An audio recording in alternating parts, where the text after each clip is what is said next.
What's going on, everyone? Welcome back to the channel. White Hill Days, part 2 of things to know before you drive. Let me roll my windows up. It's cold, and I think my voice was echoing. These three things I'm about to talk about all intertwine with each other. Attitude. Have a positive attitude. Like I said in the last video, when you wake up, try to have a positive attitude. Have a positive outlook on the day. Don't bring your life with you when you go into stores or restaurants.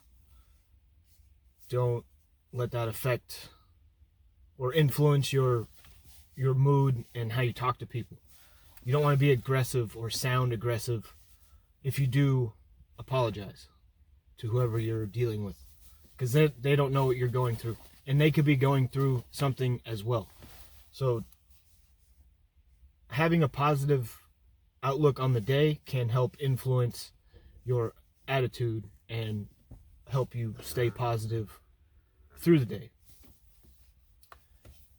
You don't want to be that person that when you go into the restaurant or the store and someone sees you that maybe you had a bad interaction with last week or the week before, and they see you and they think, oh man, this person's here again, and because that can make your life harder, especially in restaurants, things like that. So try to have a positive attitude, because also you're going to be seeing the same people.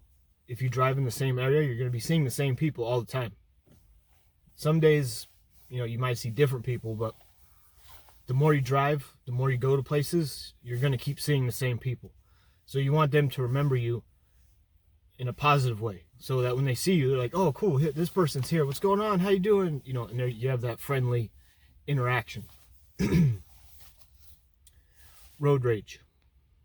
If you have extreme road rage, you probably shouldn't do this job. You're going to be driving all the time. And if the slightest thing that someone does makes you so upset that you have to say something or flip them off or lay on the horn for 20 seconds or drive up next to them and look at them, you probably shouldn't do this job. You're going to need patience. A lot of patience. It's better to drive the speed limit than to speed. For one, car maintenance. You're going to wear out your brakes extremely fast. And two, there's a lot of dumb drivers on the roads. People driving around without their headlights on at night. That's a big thing. Make sure you turn your headlights on if you drive at night. Numerous times I've forgotten to turn them on. I see people driving around with their headlights on at night all the time. And it's like pitch black. I'm like, how can you not see that your lights aren't on?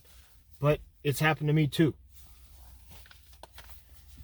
But with the amount of people out there doing whatever they want on the road, if you're speeding, the chances, of something happening go up. So it's better to take your time, be aware of what's going on around you, and be observant, because there's always going to be the people who don't use their turn signals or decide they want to swerve around the slow car, and then all of a sudden you're coming up and, there goes your career. You're done. You're finished maybe. Who knows? It's better to find a way around whatever problem there is on the road. If it's a slow driver, if someone's driving crazy, something like that.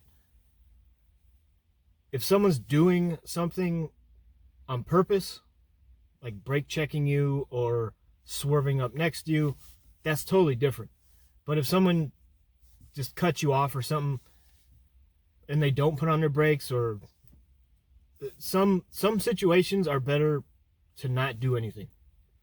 Just find a way around it. If it's a slow driver or something else, take another road, slow down, drop way far back if they're acting all crazy. Just try to find a way around the problem rather than getting involved in the problem and creating more of a problem for yourself. because that's when you're going to start honking, and they're going to honk at you. Then you're going to start yelling, and you're going to start flipping them off, and then, you know, a whole bunch of crazy stuff can happen. I've had a few road rage incidents myself, and they weren't, the first one, I'm not even going to talk about them, but they were all kind of dumb, but it would have been better to not do anything.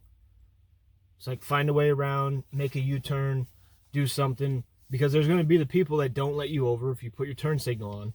There's going to be the people that tailgate you and they're like throwing their hands up, freaking out. And then there's going to be the people who go through a stop sign and you almost T-bone. That stuff's going to happen. So it's better to be patient and drive slow or slower. Obviously, if there's no one around, you can drive fast. You can do whatever you want. But if there's hella traffic, you're going to learn the dangerous areas of where you drive. Some places there's going to be barely any cars. Other places it's going to be a 2-lane road and hills and blind corners and turns and things like that. And you're going to have to slow down because you don't want to go through there at 60 miles an hour and someone's coming out to make a left and you just collide with them. You don't want that. So try to avoid the problems. Find a way around. Don't honk unless you need to, right? if something really dumb happened and you could have wrecked your car, I would honk. But if someone just cuts over really quick, there's no point in honking or flipping them off or whatever. If someone needs to get over, let them over. You're working, right? Especially on deliveries. You're working. You definitely don't want to get your rideshare insurance involved in whatever's going on. So, patience, find a way around the problem or the issue or whatever it is, take another road, do whatever you got to do, and try to stay out of any potential BS that can happen because of someone else. You don't want to get involved with that because then that is going to affect your attitude. Then you're going to be upset and it's going to bother you for like 3 hours and it's going to screw up your whole rhythm for the day. Trust me, I know. So those things lead into your reputation. You want to have a good reputation as a driver. You want to have a good reputation with the restaurants, the stores, the clerks, the waitresses, the cashiers, whoever they are, and other drivers. You're going to be running into other drivers all the time. Not literally, but you're going to be seeing other drivers often. Especially if you drive in the same area. So you don't want to drive around like a crazy person all the time if you're going to be driving in the same area, because people might start to remember you. And if they remember you, that could be a problem as well. Somebody wants to get nosy or something and call the cops or write down your license plate number or whatever and report you. Like, this guy's driving crazy around here all the time. Can someone come out? You never know. But you want to have a good reputation for yourself and for what you do. Because if people experience or have a negative interaction with one driver, they might assume that for every other driver. I've heard it. I've dealt with it. I've heard people talking about it. You don't want that. You want to be a good representation of a driver. You want to be positive, friendly. You want to have a conversation. Sometimes there's going to be a language barrier. And then with other drivers, there's probably definitely going to be a language barrier. There's many drivers that I see a lot, or I used to, and we would have to talk through the translator on their phone because they don't speak English. Or maybe they speak a few words, but they don't understand what you're saying. So you want people and employees to remember you in a positive light. So that when, like I said, when you come in, they're going to smile and, oh, hey, how are you? And then that can also help you if you're behind or you need your order because, like, you got to go. They might be able to help you out and get it to you sooner, as opposed to if you yelled at someone the week before or a couple days before, they might tell you it's going to be 15 minutes. So you want to make it so that things work well for you. So represent yourself, be positive, be confident. Try to have some small talk, but don't get too involved. You know, be a friendly person. You can shop for customers at stores, at a variety of stores. Rayleigh's, Bel Air, Safeway, Walgreens, Dick's Sporting Goods, Sephora, Tractor Supply stores. There's DoorDash is open everywhere. It's crazy. Napa Auto Parts. I've delivered car parts through DoorDash as well. But for grocery shopping, it's best to be patient, right? When you accept the offer, you can look at the list of the things that they want to get before you even get in the store. So that's what I do. As I'm walking into the store, I'm scrolling through looking at all the items, and then that's how I make my plan. You can start in produce and work your way to bakery, or you can start in bakery, work your way to produce. The other day I had an annoying one where I actually had to go have sandwiches made for the person, which I've never done before. And that took a while and it was annoying, but it worked out. So if there's produce and no bakery, I'm starting in produce.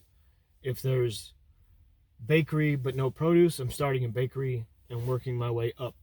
So that's up to you how you want to do it and what your Safeway is like. Safeways tend to be different, apparently, from the ones that I've been to, even though it's the same store. But it's if you have a large shopping list, like 20, 30 items, it's best to be patient. Take your time and actually shop for the items, because if you're trying to go through it as fast as you can, there's gonna be a point where everything starts spinning and you get dizzy, and you just gotta chill. Just take a 10-second break, take a deep breath, look at your list, see what it is, and then slowly look for it. And then after that, you can proceed as you were.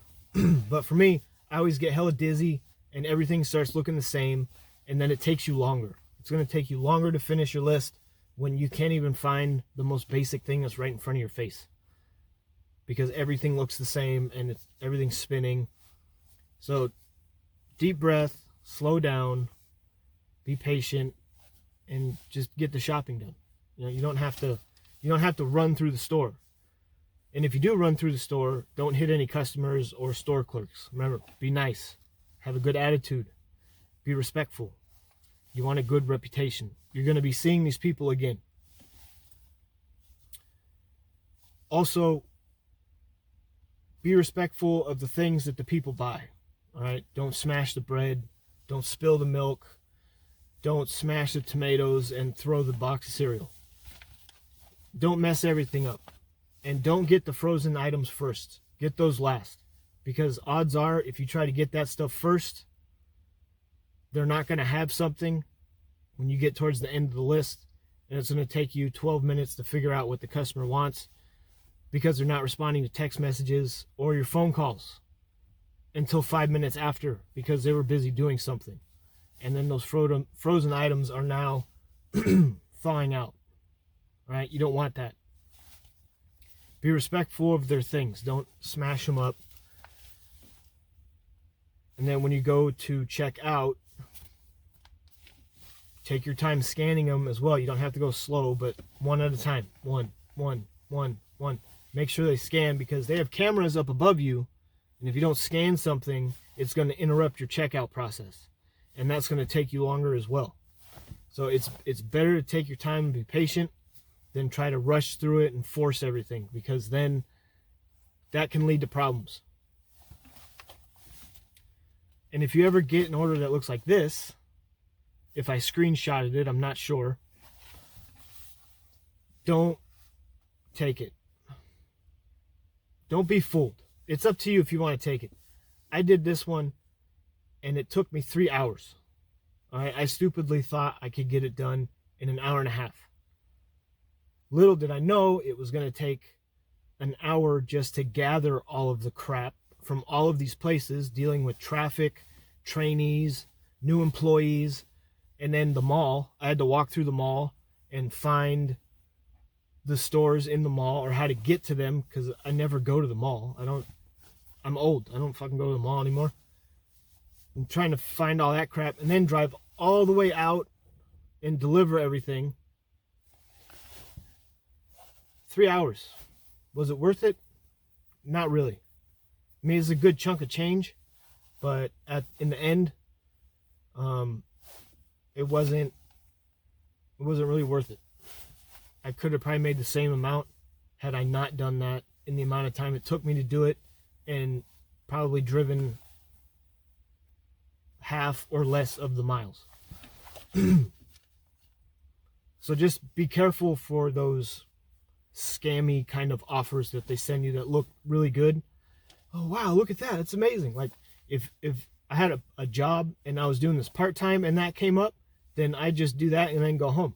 Like I made that much money after work today. That's way more than I was expecting to make. That's cool. But if you're a full-time driver, it's not worth it.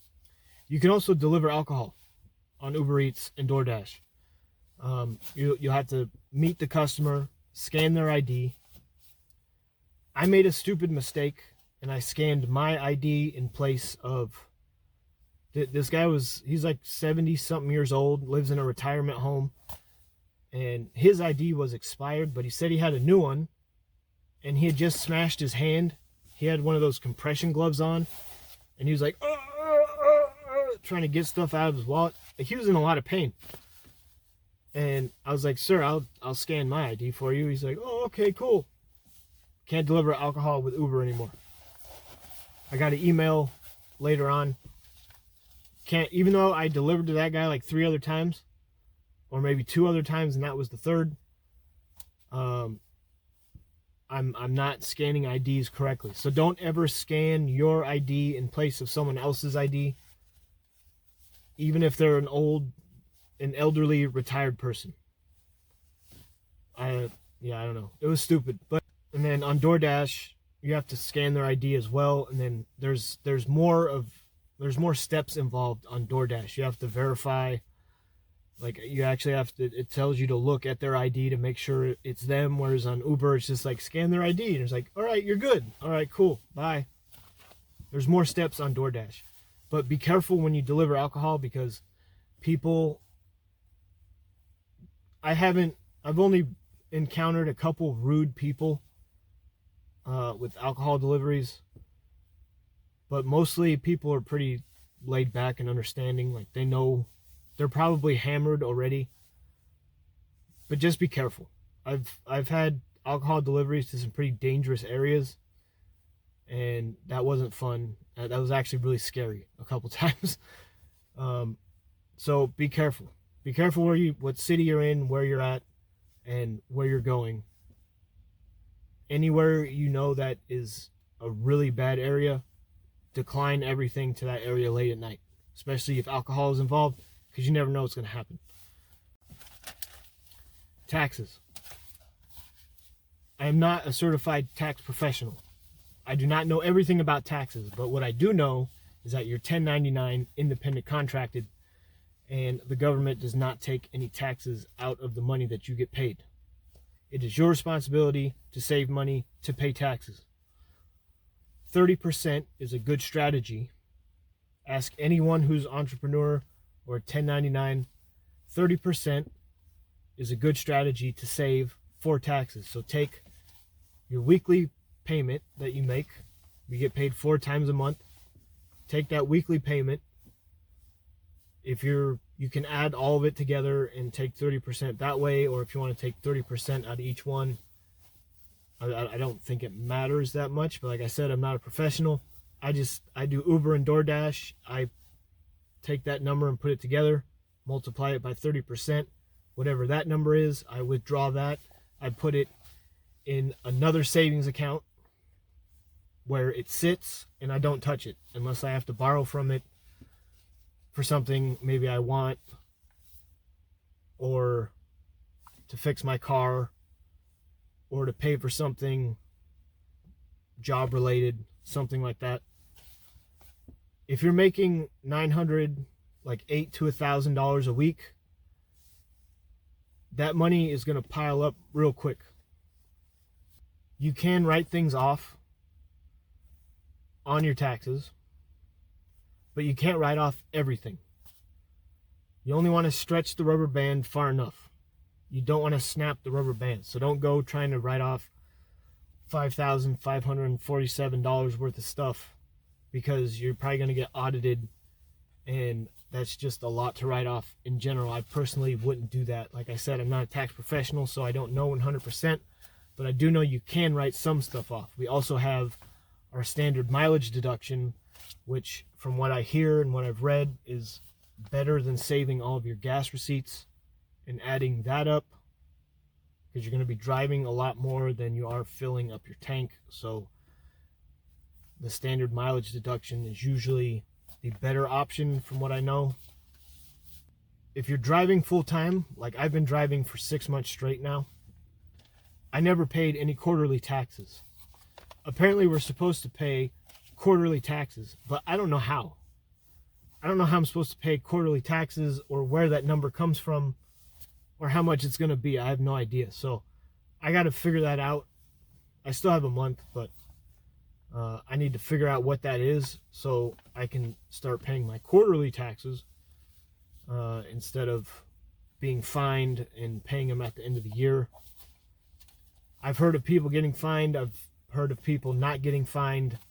I don't know. I would highly suggest you look these things up on the internet. Call somebody, ask somebody if they know someone who knows anything about taxes and our stupid tax code. So now that you've seen part 2, my phone is about to die. Now that you've seen part 2, leave a comment down below and let me know what you think. Please subscribe. Share a story or something you've encountered that maybe would be valuable information for someone else. Check out some of my other videos. Check out Drewski's Garage and Delivery Guy. And I forgot to mention, Delivery Guy has a car channel as well called Regal Civic. You can see him working on his Hondas, the ones that broke down that he delivers in. You can see him fixing them and encountering problems with that, and see how he deals with it, which is really cool. But thank you for watching. I really appreciate it. Stay safe on the road. Use your turn signals. Watch out for crazy people. Check your windshield wipers. I didn't mention that. Windshield wipers. It's going to be raining and snowing soon. You want to have visibility. And be safe on the road. And please, please have a great, great Thanksgiving. White Hell Days. I will see you guys later. Thanks for checking it out. Be safe.